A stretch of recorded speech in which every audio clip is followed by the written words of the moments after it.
Olá, queridos, estamos aqui para a nossa segunda aula da matéria de evangelismo. Na semana passada, nós falamos sobre você, o Evangelho e o Espírito Santo. Só para relembrar algumas coisas, nós falamos sobre o que é evangelizar. Evangelizar é comunicar o Evangelho e o poder do Espírito Santo. Qual o seu trabalho no papel da evangelização, que é comunicar, e do Espírito Santo convencer a pessoa. Falamos qual o papel do Espírito Santo no trabalho da evangelização, que além de convencer a pessoa, nos auxilia na tarefa da evangelização. Também contei uma historinha acerca da qualidade de 4 pessoas, chamado todo mundo, alguém, qualquer um e ninguém. Na verdade, todos nós temos a missão de pregar o Evangelho, mas todos ficam esperando que alguém faça, quando no final ninguém faz nada. Esse é o resumo da história. Também eu falei sobre os passos da evangelização, com base na evangelização de João 4, quando Jesus evangelizou a mulher samaritana. Lembram disso?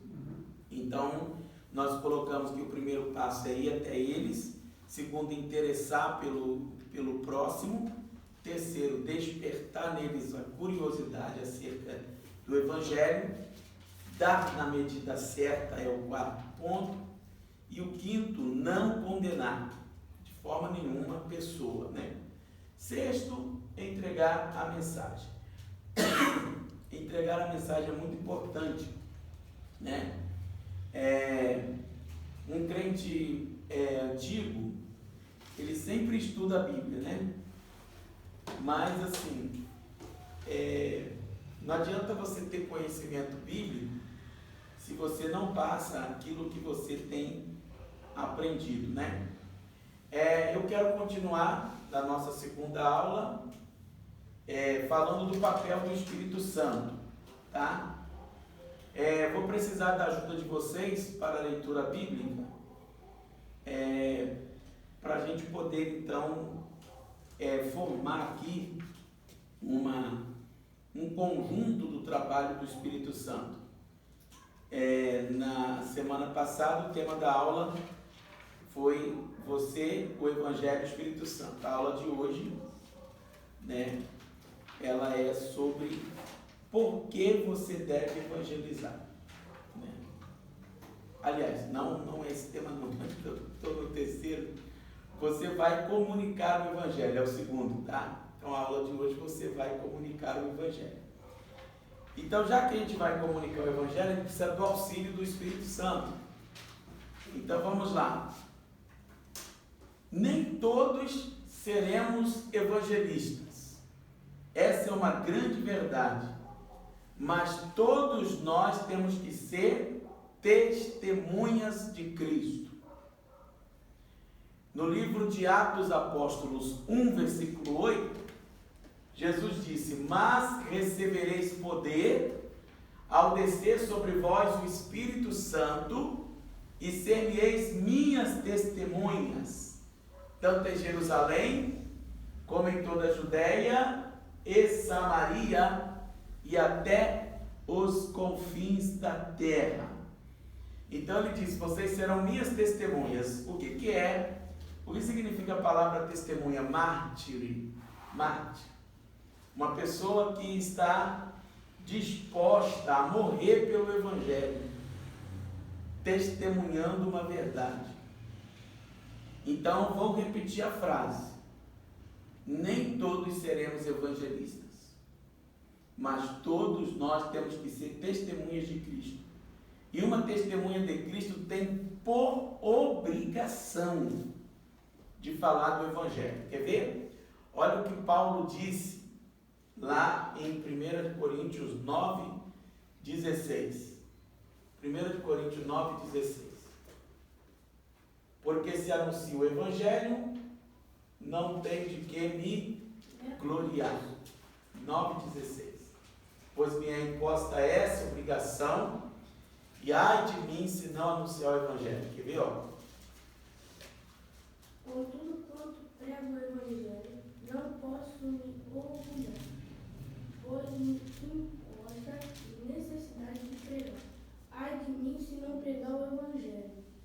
Então, ele disse assim, ai de mim se não anuncio o Evangelho. Se anuncio o Evangelho, não tenho de que me gloriar, porque esta me é imposta, esta obrigação, e ai de mim se não anunciar o Evangelho. Então, olha só o que está agora em 1 Coríntios, capítulo 2, 1 a 5.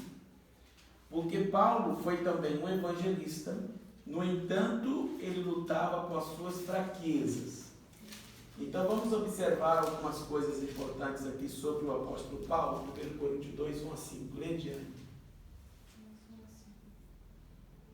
Eu mesmo, irmãos, quando me dirigia até vós, não fui apenas com um discurso eloquente, nem ostentando sabedoria para vos anunciar o testemunho de Deus. Porquanto decidi nada saber entre vós, a não ser Jesus Cristo e este crucificado. E foi sob fraqueza, temor e grande temor que estive entre vós.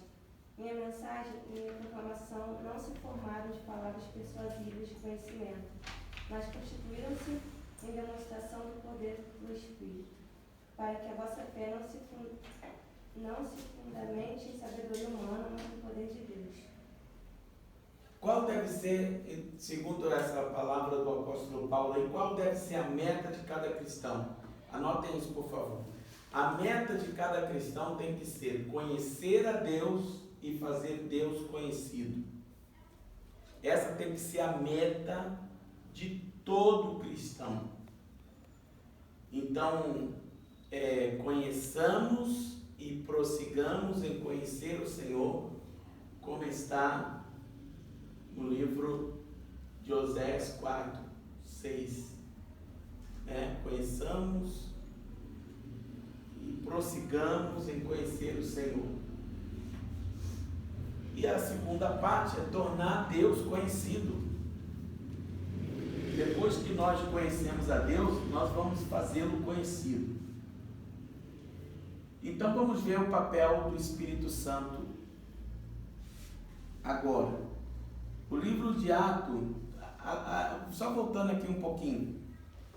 O livro de Atos, capítulo 16, fala que Paulo foi pregar em Atenas. Lembra disso? Ele estava no Areópago pregando ali a palavra, e juntaram-se ali alguns gregos que tinham curiosidades de conhecer verdades e sempre falar de assuntos, vamos dizer assim, interessantes. Qual o assunto do dia? O que nós vamos aprender hoje? E Paulo viu que eles estavam ali. Paulo começou a pregar o evangelho para eles, e quando Paulo começou a pregar o evangelho para eles, ele disse assim: vejo que vocês são um tanto supersticiosos, porque eu vejo que vocês buscam adorar vários deuses, e vocês fizeram vários altares para vários deuses, e fizeram um ao Deus desconhecido. Ao Deus desconhecido. Então, queridos, por isso que a meta de todo cristão é conhecer a Deus e fazê-lo conhecido. Então, Paulo diz assim: porque esse Deus que vocês desconhecem, na verdade, este é o verdadeiro Deus que fez os céus, a terra e tudo que nele há. Nele existimos, nele nos movemos e nele nós vivemos. Então, olha só, a tríade da vida: nele existimos, nele nos movemos e nele vivemos, Então, a gente começa a observar como que o Evangelho ele é poderoso. Então, primeira coisa que o Espírito Santo faz conosco. 6 coisas que o Espírito Santo faz conosco. Atos 1:8. Vamos ler.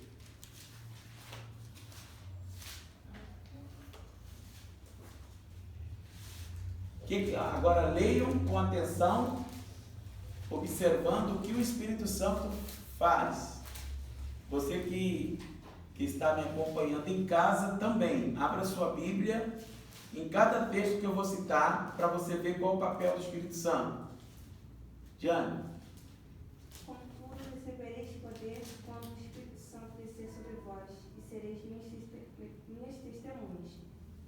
tanto em Jerusalém como em toda a Judéia e Samaria, e depois dos confins da terra. Então, o que o Espírito Santo faz nesse texto?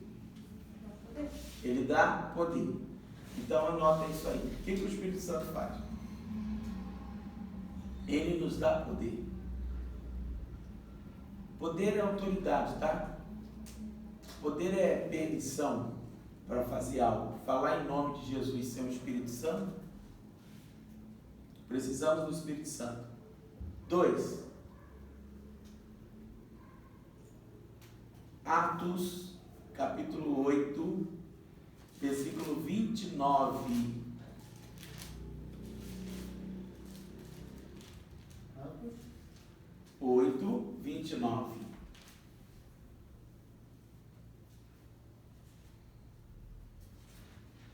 Atos capítulo 8, versículo 29. O que diz aí? Vai ler, Ana? Consegue? E quando saíram da água, o Espírito do Senhor arrebatou Filipe e não ouviu mais. E o eunuco e jubilou, continuou o seu caminho. Olha aí. Então, nós vemos o quê? Que o Espírito Santo, nesse texto, deu uma oportunidade. Então, o Espírito Santo dá oportunidade. Todas as pessoas vão ouvir o Evangelho. De alguma forma, alguém será instrumento de Deus para anunciar-lhes a verdade do reino de Deus. Atos 4, 31.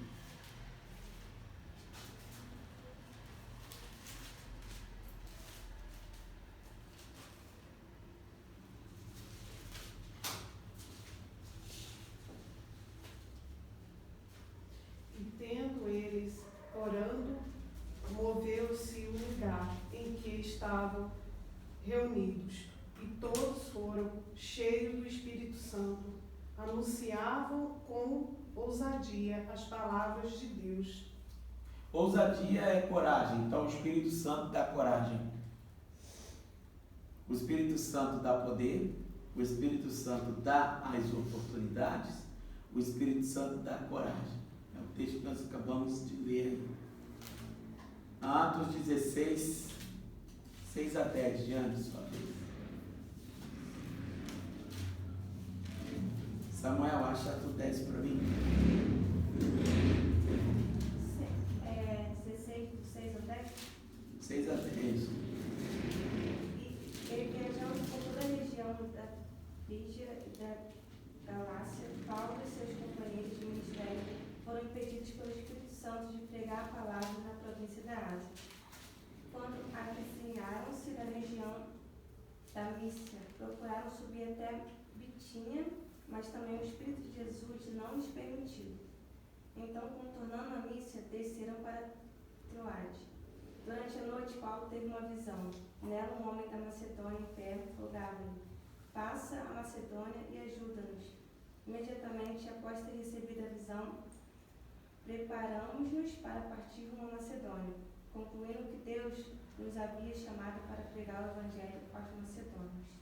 Olha como é que esse texto nos diz. Deus proibiu eles pregar aqui, mas abriu uma porta para eles pregar aqui. Vocês estão vendo? Então o Espírito Santo mostra a quem pregar. Então anota isso aí. Ele dá poder, ele dá as oportunidades, ele dá coragem e ele mostra com quem falar. Olha só. Então muitas vezes é o Espírito Santo que dá direção aonde plantar uma igreja, aonde fazer um trabalho evangelístico eficaz. Há lugares que às vezes você quer fazer, mas Deus não autoriza, o Espírito Santo não permite, não é? Então assim, mesmo que é uma coisa boa que nós vamos fazer, mas mesmo assim o Espírito Santo precisa autorizar a gente fazer ou não. Olha aí. Por isso que a gente precisa do Espírito Santo, senão, entendeu?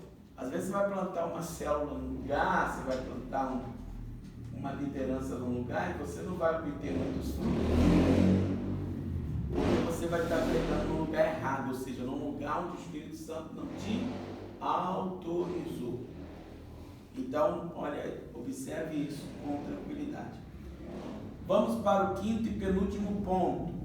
Atos 10, onde ele está, nós vamos falar da história de um homem que era gentil. Ele não era um judeu, ele não era israelita, ele é gentil. E o Evangelho chega aos gentios. Jesus batiza esse homem com o Espírito Santo. Vamos ler apenas só os primeiros versículos. E havia em Cesareia um varão por nome Cornélio, centurião da corte, chamada Italiana, piedoso, temente a Deus, com toda a sua casa, a qual fazia muitas esmolas ao povo, e de contínuo orava a Deus. Este, quase a hora 9 do dia, viu claramente numa visão um anjo de Deus, que se dirigia para ele e dizia: Cornélio. Este fixava seus olhos nele e muito atemorizado disse: Quem é o Senhor? E o anjo lhe disse: As tuas orações e as tuas esmolas têm subido para a memória diante de Deus. Agora, pois, envia homens a Jope e mande chamar a Simeão, que tem por sobrenome Pedro. Este está com um certo Simão, curtidor, que tem a sua casa junto do mar. Ele te dirá o que deves fazer. E, retirando-se, o anjo lhe falava, chamou 2 dos seus criados e um piedoso soldado, dos que estavam ao seu serviço. Só até aí. Você vê que Cornélio era da corte chamada Italiana. Então Deus levanta, ele orava de contínuo a Deus, mas ainda não tinha conhecido o Evangelho. Não sabia do Evangelho de Jesus Cristo. Ele só falava com Deus, mas não sabia ainda do plano da salvação, da morte de Jesus. Então o Senhor envia um anjo que fala assim, envia um anjo até Jope, que é hoje conhecida como a capital de Israel, que ela vive, né? E manda chamar esse Pedro, e ele vai te dizer o que fazer, né? Se você continuar lendo a história, você vai ver que Pedro tem uma visão de um lençol que ele via com todos os tipos de animais, e uma voz que dizia para ele, mata e come. Aí ele dizia assim, jamais eu comeria coisa imunda. Então ele, por causa do judaísmo, ele dá essa resposta, né? Jamais comeria coisa imunda, porque ali tinha todos os animais, inclusive os animais proibidos, né? Os animais proibidos para os judeus comerem, porco, por exemplo. Então ele ouve aquela mensagem e ele entende, depois com a conversão de Cornélio, que era isso, que era para ele receber Cornélio no Evangelho, na igreja.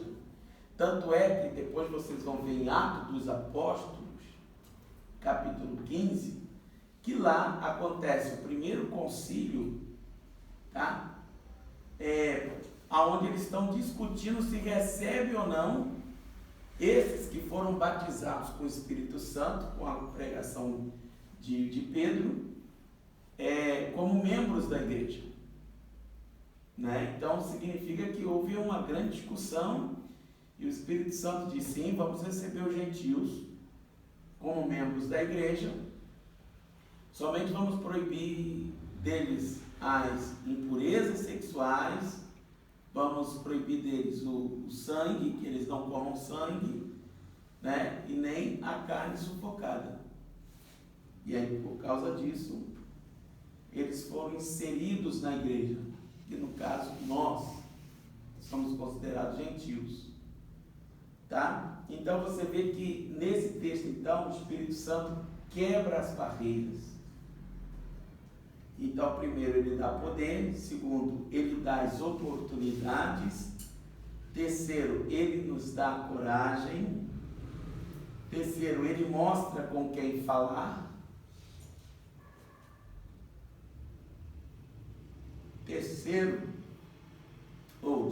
Quinto, ele quebra as barreiras.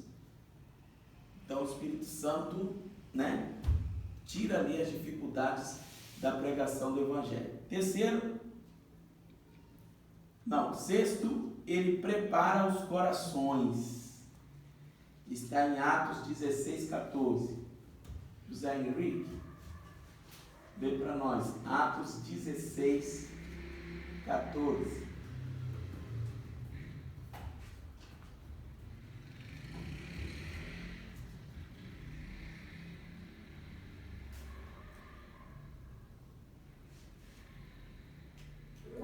Ouviram, era uma mulher temente. Deus a chamava de Lídia, vendedora de tecido da peça de púrpura da cidade de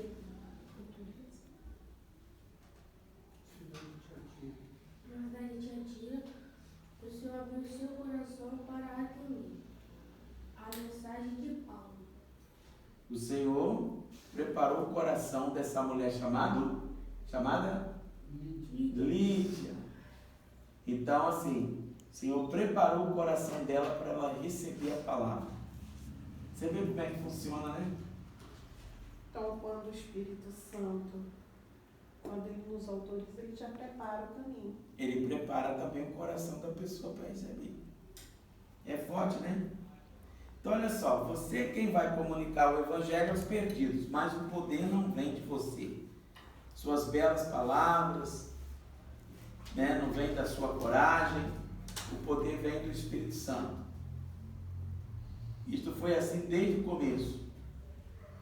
Jesus disse que os discípulos receberiam poder. Ainda que sejamos fracos, o Espírito Santo nos dá poder para comunicar o Evangelho. E também o Espírito Santo quem nos dá a oportunidade para evangelizar, né? Não sei porquê, mas quase sempre precisamos de muita coragem para comunicar o Evangelho. A gente fica com medo, né? O que você fez com um? Que é verdade, né? Deus manda você pregar e você não tem coragem de fazer, né?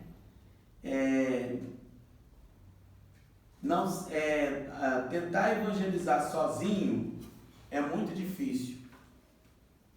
Então significa que se você pretende evangelizar, por isso que funciona quando você começa a orar antes para convidar uma pessoa. Entendeu? Se você quer ganhar, por exemplo, a sua irmã para Jesus, você tem que começar a orar por ela antes. Antes de fazer um convite. Domingo você vem comigo à igreja, antes do convite. Você ora um mês. Alguém que você quer ganhar para Cristo, você precisa orar por essa pessoa, para o Espírito Santo trabalhar o coração dela. Então eu repito, evangelizar sozinho não dá fruto. Só dá fruto se você contar com o Espírito Santo. Evangelizar junto com o Espírito Santo é outra coisa. Ele nos dá poder, mostra oportunidade, nos dá coragem. Pedro jamais teria ido até Cornélio, gente. Primeiro que era da corte chamada italiano, o cara era um oficial romano, tá?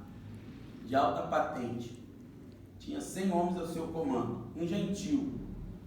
E se o Espírito Santo não tivesse mostrado a ele que para Deus não há distinção entre pessoas, quando mostrou aquele lençol dizendo, esses animais matam e comem, e Deus diz assim, não chame de imundo aquilo que eu santifiquei. Então, todos necessitam igualmente de receber o Evangelho. Não importa quem. O Espírito Santo nos mostra com quem falar. Ele quebra as barreiras que nos separam daqueles que ainda não conhecem a Cristo e, acima de tudo, ele prepara os corações para receber a mensagem do Evangelho. Né? De pouco adianta coragem de trabalho, esforços, às vezes cruzadas evangelísticas enormes, se o coração do perdido estiver endurecido. Então você vai falar, e a pessoa não vai ouvir. Entendeu? Então, para que ela ouça a mensagem do Evangelho, para que ela entenda a mensagem do Evangelho, você precisa contar com a ajuda do Espírito Santo. Agora vamos para uma parte muito importante, é o que devo falar sobre Cristo. O que devo falar sobre Cristo? A gente já aprendeu o que é evangelizar, comunicar o Evangelho no poder do Espírito Santo, trabalhei bem a questão do Espírito Santo, né? Agora a gente precisa falar o que deve falar sobre Cristo. Quais as condições para receber Jesus como Salvador? Às vezes tem alguém que você acabou de pregar, acabou de lançar o anzol, o peixe já fisgou a isca, aí no final você não sabe fazer aquela oração para a conversão da pessoa, né?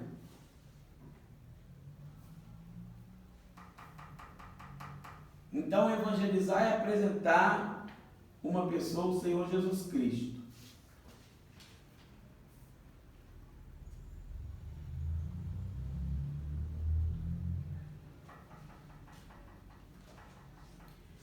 Uma coisa que nós temos que tomar cuidado na hora de pregar o Evangelho para uma pessoa é não apresentar para ela um apanhado de teologia. Tá? O Evangelho é simples. Põe isso na sua cabeça. O Evangelho é simples. Tá? E ele adequa-se a qualquer pessoa, ao budista, ao católico, ao espírita, ao evangélico. Por que eu digo ao evangélico? Porque a maioria dos cristãos, principalmente agora que passaram a oficina da alma, eu tenho mais do que certeza. Você tem certeza da sua salvação? Não. Você não tem certeza da salvação? O que responde? Tem. Por quê? Não sabe responder por que tem certeza da salvação. Então, na verdade, o Evangelho tem que ser apresentado para o Evangelho. Olha que coisa estranha. O que você tem que apresentar são as boas notícias a respeito de Jesus Cristo. Não é? As novas do Evangelho. Né? Bom, o exemplo do Novo Testamento começa com a narração da vida, morte e a ressurreição de Cristo. Os 4 livros que falam de Cristo especificamente se chamam Evangelho. Lembra que nós vemos isso? Na bibliologia, Mateus, Marcos, Lucas e João. 3 são chamados sinóticos, né? Que é Mateus, Marcos e Lucas, que tem mensagens parecidas. E apenas João não é considerado evangelho sinótico, semelhante.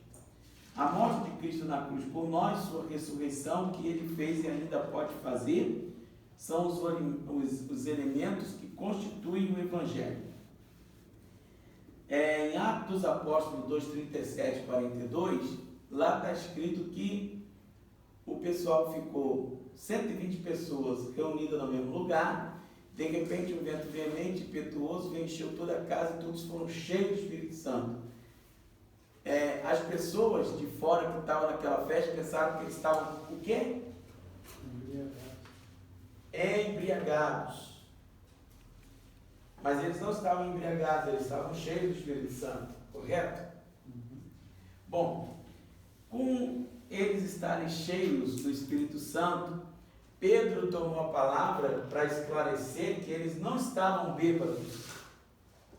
E ele começa a pregar falando de Jesus Cristo até aqueles dias em que eles estavam cheios do Espírito Santo. Sabe o que aconteceu? Quase 3.000 almas se converteram ao Evangelho. Gente, tem noção? Você fazer um apelo e você já começar com uma igreja aí com quase 3.000 membros de uma só vez. Você vê quanto tempo você luta, né, para conseguir chegar a uma congregação de 100 membros, 50 membros, 500 membros. Imagine você em uma pregação, você já converter quase 3.000. Depois do capítulo 5 de Atos, Pedro e João estavam indo para o templo e encontrou um coxo. E ele cura aquele coxo. Aquele coxo sai entrando por dentro do templo e mais 5.000 almas. Agora a igreja tem 8.000 membros. Depois você vai ver que a igreja já não tinha mais quantidade, então falava multidões, multidões e multidões, né?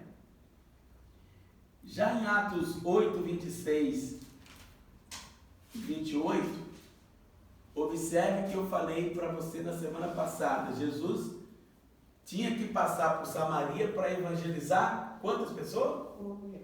Uma mulher. Então a gente tem que ter uma estratégia para evangelizar uma pessoa, mas tem que ter estratégia para evangelizar uma multidão. Então olha que interessante. Mais alguém está evangelizando uma única pessoa. Pedro evangelizando Cornélio. Cornélio reúne depois toda a sua casa. A gente faz uma conta ali que tinha mais ou menos 150 a 300 pessoas.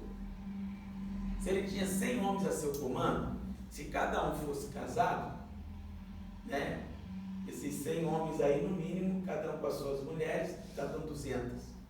Com a casa de Cornélio, seus netos, filhos, sei lá. Então a gente coloca aí, calcula de 200 a 300 pessoas. Então Pedro evangeliza e mais conversões acontecem ali.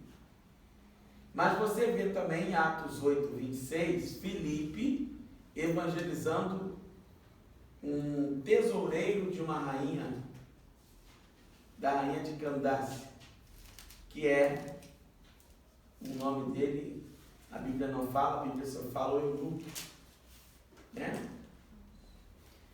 Então, quando a gente fala que Paulo também foi um grande evangelista, desde o momento de sua conversão, não deixou mais de pregar o evangelho. E ele pregava o evangelho a tempo e fora de tempo. Então, hoje, qual é um dos maiores problemas que nós enfrentamos com a igreja? Os crentes não multiplicam a mensagem. As pessoas não estão repassando a mensagem do evangelho. Estão retendo em si mesmo. Por vergonha, por medo, por achar que não vão conseguir. Aí é que a gente tem que começar a orar e falar: Espírito Santo, entra em ação, vai na minha frente, faz. Pode olhar para a nossa igreja. Se você anuncia assim, irmãos, vamos sair para evangelizar. Quantos vão? Né? O que as pessoas deviam analisar? Que as células, elas são um modelo de ganhar almas. Quantos estão inseridos? Então a igreja está esquecendo da sua missão, né? Está esquecendo da sua tarefa, que é pregar o evangelho a toda criatura, né? Então você vê que a igreja primitiva, os crentes, eles eram muito mais crentes. Preste atenção que eu vou ensinar para vocês, porque isso tem que mudar o seu comportamento a partir do momento que você é um aluno de teologia. Observa que a igreja primitiva, a igreja de Atos dos Apóstolos, da época dos apóstolos, eles eram mais ativos. Eles tinham muito mais fé que os de hoje. Tanto é que naquela época os cristãos eram perseguidos por seguir a Jesus. Eles queriam que alguém dissesse: Jesus está morto. Eles queriam isso. Eles queriam que alguém pregasse que o corpo de Jesus foi roubado. Ele não ressuscitou. Então aparece Estevão, o primeiro mártir, que morre, né, pregando o evangelho e afirmando que Jesus está vivo. Paulo, depois da sua conversão, de perseguidor passou a ser perseguido. Muitos queriam matar Paulo. Tinha gente que fazia jejum com o objetivo de matar Paulo. Então a gente vê que a igreja daquela época era uma igreja muito mais ativa. Se hoje, gente, começasse uma perseguição, né, para a igreja, muita gente deixaria de ser crente. Hoje a gente, né, tem medo do toque de recolher, é ou não é verdade? Então, assim, se realmente começar a pegar mesmo feio, a igreja foi vazia. Porque as pessoas estão querendo salvar as suas vidas. Está errado a pessoa querer salvar a sua vida? Não. Me proteger? Não está errado. Mas o que está acontecendo?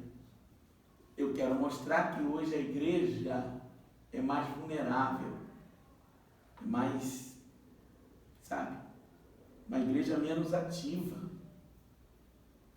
uma igreja menos envolvente, é uma igreja muito parada, né? Então, sobre o tema que nós queremos tratar, que falar de Jesus? O que eu tenho que falar de Jesus? Teologia? Minha vida? Contar minha vida? Não. Você deverá dizer: Jesus é o Senhor e pode transformar a sua vida. Simples o Evangelho, né? Quase todas as pessoas já ouviram falar da morte e ressurreição de Cristo. Tanto é que a Páscoa foi substituída aí pelo coelho e pelo chocolate. Mas muita gente já está ciente que a Páscoa tem a ver com Cristo. É fácil crer na morte de Cristo, mas muitos não creem na sua ressurreição. Aquilo que eu preguei ontem. Se Cristo não tivesse ressuscitado, nossa fé seria inútil, amados. Seria em vão. Mas crendo que Cristo, o que está escrito na palavra de Deus, né? E além disso, o poder que levantou Jesus dos mortos é o mesmo poder que transformou as nossas vidas. Então, duas condições para ter Jesus como Senhor. Quais são as duas condições para ter Jesus como Senhor? Aceitar Ele como seu único suficiente Salvador. Aceitar Ele como seu único suficiente Salvador. O que mais? Para você aceitar Ele como seu único suficiente Salvador, você precisa primeiro crer. É isso aí. Então, fé. Segundo, por que eu preciso ser salvo? Porque eu sou pecador.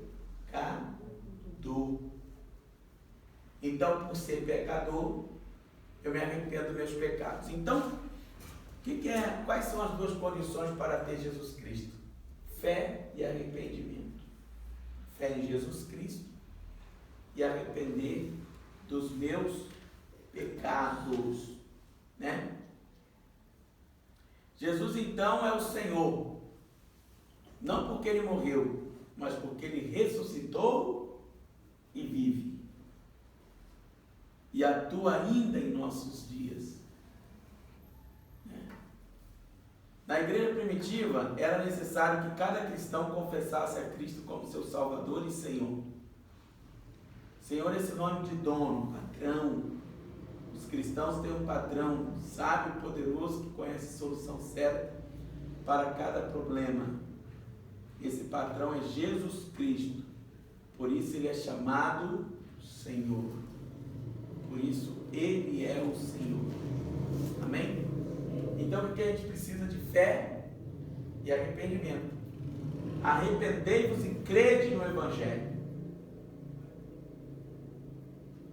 Quando você crê no Evangelho, você é salvo. Vamos ler, gente, Atos 10, versículo 9. Se com a tua boca...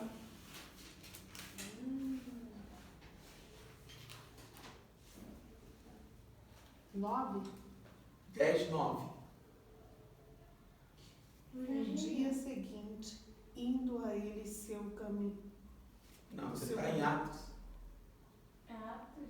É Atos, eu falei o quê? Atos 10, 9, não é? No dia seguinte, ao volta do meio-dia, enquanto eles viajavam, se aproximavam da cidade, Pedro surgiu ao terraço. Está errado, então é 9 e 10.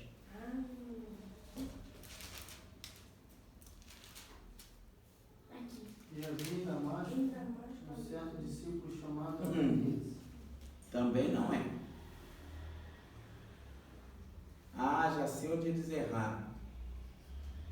O pessoal às vezes vai dar tipografada, a tipografia errada. Né? É Romanos 10, 9. Tem que ser aquele: se com a tua boca confessares ao Senhor Jesus Cristo. Romanos. Isso. O que diz? Pode ler. Já anotou aí, quando ganhar uma alma para Jesus, sabe o que tem que falar, né? A saber, se a tua boca confessares ao Senhor Jesus, em teu coração creres que Deus o ressuscitou dos mortos, serás salvo. Ali. Vai, tem um versículo seguinte ainda. Visto que com o coração se crê para a justiça, e com a boca se faz confissão para a salvação. Então, as pessoas que vivem, gente, no pecado, no roubo, no fumo, nas drogas, na prostituição, crimes em geral, reconhecem mais facilmente os seus erros e a necessidade de arrependimento. Mas aquela pessoa que diz assim: nunca matei, nunca roubei, não preciso de salvação. É ou não é verdade? Porque elas não reconhecem, né, que tem o pecado que herdaram de Adão e Eva. Arrependimento e fé são os dois passos iniciais da conversão. São tão inseparáveis como as duas faces de uma única moeda. Pecado é toda atitude tomada contra Deus. É a transgressão da lei. Né? Quando nós nos arrependemos dos nossos pecados, deixamos de agir contra a vontade de Deus. Quando nos convertemos pela fé e arrependimento, passamos a agir de acordo com a vontade de Deus. Então, quando eu me converto ao Evangelho, então eu me submeto automaticamente à vontade de Deus. Né? Mas você vai encontrar na vida pessoas que vão dizer assim, que vivem honestamente, procurando fazer o bem, e você dificilmente conseguirá convencê-las que são pecadoras e que precisam arrepender-se de seus pecados. Mas não desanime. Na verdade, você não conseguirá convencer pessoas honestas que elas também são pecadoras. Mas esse trabalho não é seu, de convencer a pessoa de que ela precisa de Jesus Cristo. É trabalho de quem? Do Espírito Santo. Você só precisa, então, do trabalho de evangelização. Você é apenas o instrumento. Então, o que é que você tem que falar para uma pessoa dessa? Só falar de Jesus. Quem é Jesus? É o Espírito Santo quem convence o homem de que é pecador.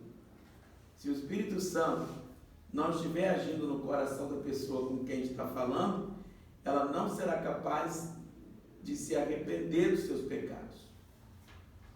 Tá? Agora, o que é crer no Evangelho? Ele tinha dito crer. O que é crer no Evangelho?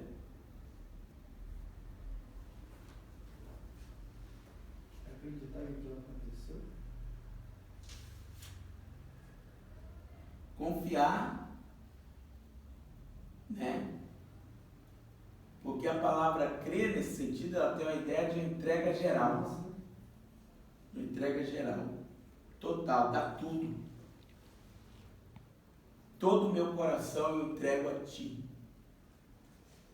Todo aquele que crê em Jesus como Salvador e Senhor, não só acredita nele, não é só confiar nele, mas também entrega-se totalmente a Ele.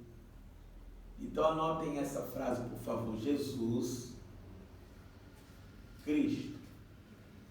É impossível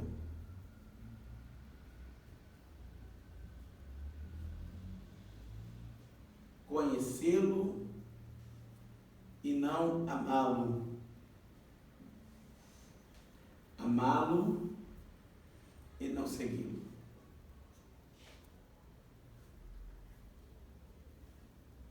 Por isso que Jesus colocava à prova os seus discípulos.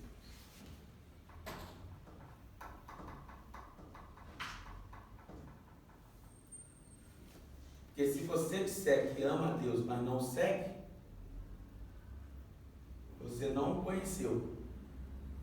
Se você conhecer Jesus, você vai amar Jesus. Se você amar Jesus, você vai segui-lo. Eu já vi uma pessoa falar assim, eu amo Jesus, até uma pessoa famosa, eu amo Jesus. Eu falo para ele, aí fala para todos, eu amo Jesus. Mas e por que você continua nas velhas práticas? Alguém confrontou. Mas se você ama, por que você não busca o caráter dele? Você não segue ele? Porque ainda não chegou a hora. Mas confessa de boca, mas não de coração. Isso, exatamente. Essa é a diferença do Evangelho, né?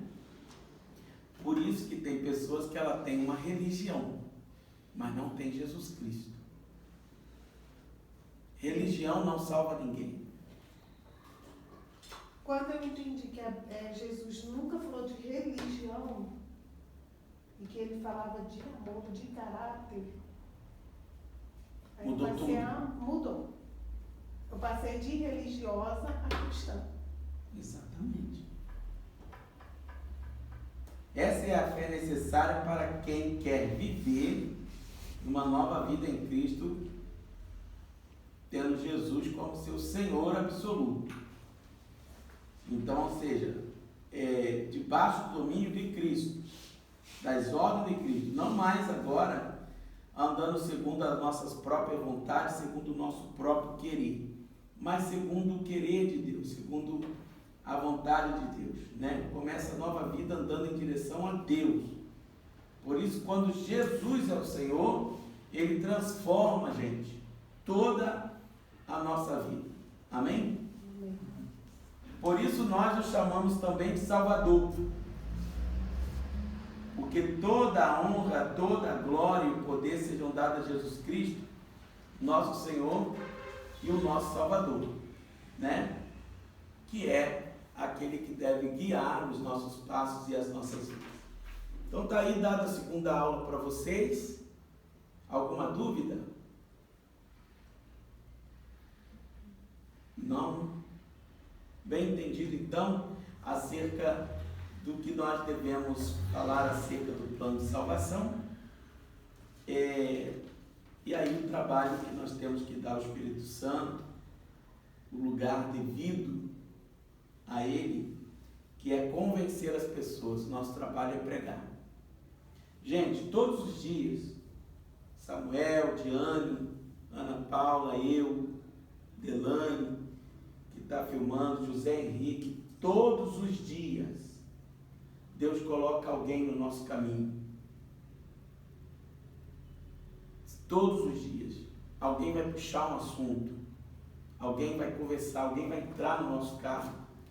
Alguém no trabalho vai pedir uma oração. Na escola, alguém pode dar uma chance da gente citar um versículo bíblico. Convidar para orar junto. Vamos orar junto? Você está contando o seu problema para mim? Gente, é a oportunidade que o Espírito Santo está te dando de pregar. Entendeu? Às vezes uma pessoa que bate a sua porta pedindo um copo com água. Tá bom, eu vou te dar um copo com água, mas você me permite falar um pouquinho da palavra de Deus para você? A pessoa bate na sua porta, você me dá um prato de comida, me empresta dinheiro? Olha, o dinheiro eu não tenho para me emprestar não, mas eu gostaria de compartilhar algo que eu tenho. Aí a pessoa, o que é que ele tem? Tem a palavra de Deus. Então eu gostaria de orar por você, eu sei que Deus pode mudar a sua vida. Você aceita uma oração? E aí você abre ali a palavra e fala de Jesus Cristo. Você sabia que há mais de 2000 anos atrás veio um homem nessa terra que morreu lá na cruz? Você acha que ele fez isso por fazer? E às vezes a pessoa vai dizer assim, não, ele morreu pelos meus pecados. Tá, e você crê nisso? Creio, então por que você não segue? Aí a pessoa vai dizer, não, por isso que eu... Não, é porque você ainda não o conhece.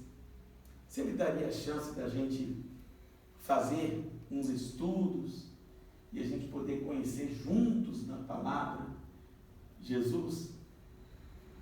E aí você começa a evangelizar a pessoa. Por isso que tem uns trabalhos muito bonitos dos Gideões, que pega aquele Novo Testamento, né? Eu viajo muito, então eu acho muito nos hotéis, eles põem tudo quanto é lugar, motel, hotel, pousadas, colocam em chalés, a distribuição do Novo Testamento sobre Jesus Cristo. Um monte de gente já se converteu ouvindo e lendo a palavra de Deus do Novo Testamento.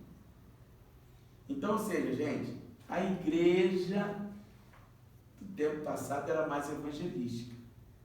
Todos os domingos, os crentes ou estavam nos hospitais, ou estavam nas praças, ou estavam nas encruzilhadas fazendo culto ao ar livre e anunciando: Jesus está voltando. Isso foi o que levou a igreja a crescer.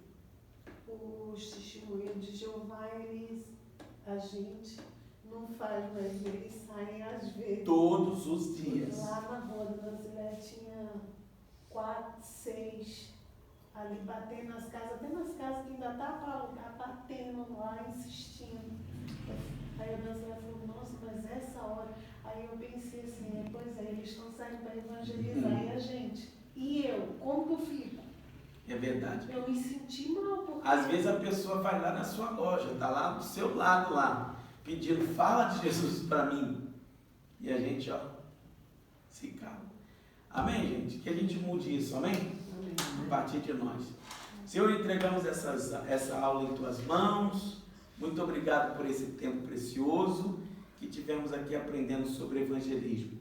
Senhor, abençoe esse aluno que está acompanhando de casa, do EAD, Senhor, à distância, abençoa, que nós possamos crescer em Cristo, em nome de Jesus, amém. Amém.